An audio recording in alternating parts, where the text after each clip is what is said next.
I'm delighted to be here in your midst today to celebrate the 55th anniversary of the Nigerian Air Force, established in 1964 by an act of the Nigerian Parliament to preserve Nigeria's territorial integrity through the employment and the projection of air power.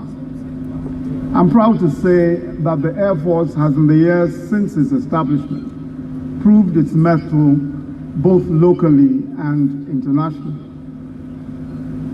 I must say that I'm impressed by the displays put up by the officers, airmen and airwomen of the Nigerian Air Force at this ceremonial parade, in the march past and parade, and especially the aerial exhibition. These displays aptly demonstrate the Nigerian Air Force's commitment to achieving the high standards of operational readiness. Indeed, our Air Force is willing, able, and ready.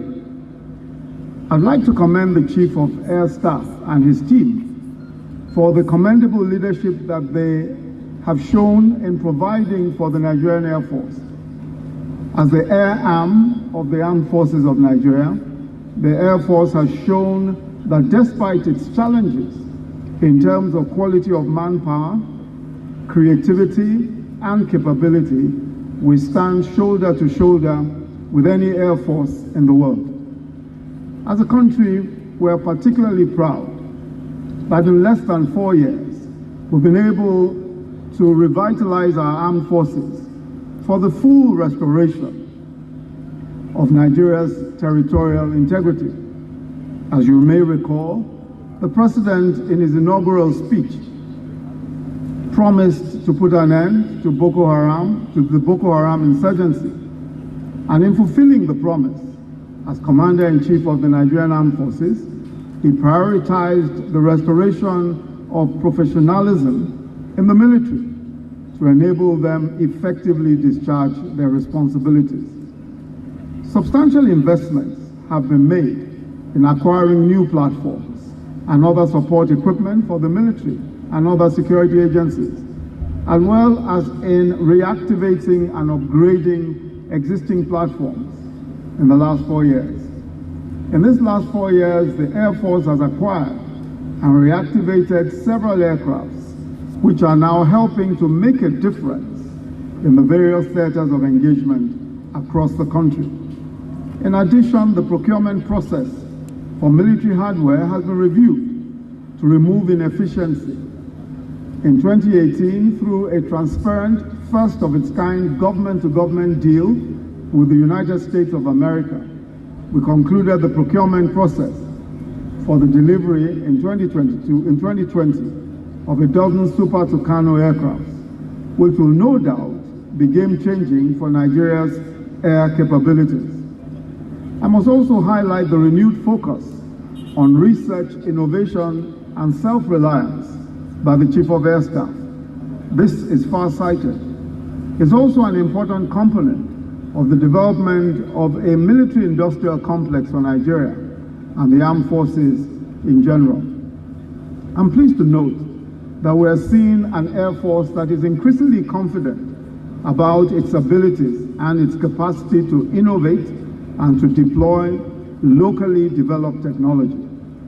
This is manifesting in various ways, from the locally developed operational unmanned area vehicle, the Saigumi, which the President formally inducted into service in February 2018, to the collaborative work being done at the Air Force Research and Development Center in Kaduna to produce the first ever made in Nigeria aircraft. Of course, this must be situated within the general context of a greater emphasis on local capacity building by the Nigerian Armed Forces, with developments like the establishment of the Nigerian Army University and the revitalization of our Defense Industries Corporation of Nigeria, GCON, serving as testaments to this renewed emphasis.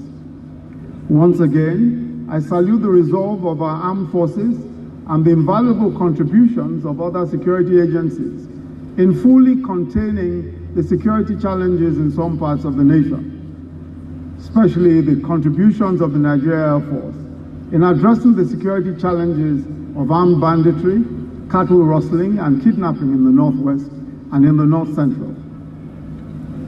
Your efforts in conjunction with other security agents and especially other members of the armed forces have started to yield positive results. As we provide new platforms for you to carry out your constitutional roles, Nigerians expect nothing short of exceptional service delivery from you.